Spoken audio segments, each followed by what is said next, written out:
Hi hello, welcome to our channel. అందరూ ఎలా ఉన్నారండి? వినాయకుని పండుగ సందర్భంగా 9 రోజులు బిజీగానే ఉంటాము.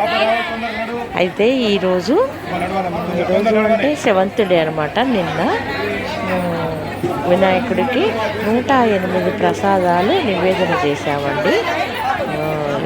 మహిళలందరూ ఎవరికి తోచిన వాళ్ళ ప్రసాదాలు అన్నీ తీసుకొచ్చి, స్వీట్లు, హాట్లు అన్నీ తీసుకొచ్చి స్వామివారి ముందు పెట్టారు.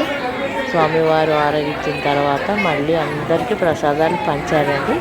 చాలా చక్కగా అనిపించింది. ఎంత బాగుందోనండి. అందరూ ఇలానే చేస్తున్నారు. ఈ వినాయకుడి పండుగ ఎంత బాగా చేస్తారు కదండి. చాలా బాగుంది నిజంగా. అసలు ఎంత బాగుందో చూడడానికి, కన్నుల పండగలాగా ఉంది. ఈ 10 రోజులు మాత్రం అసలు ఏమీ అర్థం కాదండి. చాలా బాగుంటుంది. అసలు గుడికి వెళ్ళడము, రావడము, పూజలు ఇదే సరిపోతుంది. చూడండి, మీరు కూడా చూస్తారని ఈ బ్లాగ్ చేశానండి. మరి చూసి ఎలా ఉందో కామెంట్ రూపంలో చెప్పండి. చూడండి, మా వాళ్ళందరూ ఎలా లైన్లో మంచి క్యూలో వెళ్ళి ప్రసాదాలు తీసుకుంటున్నారు.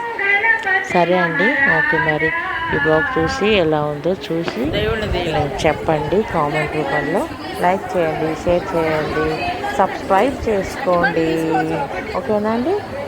సరే అండి. మరి మళ్ళీ ఒక ఆవిడ పాట కూడా పాడుతుందండి. ఆ పాట కూడా వినండి తప్పకుండా.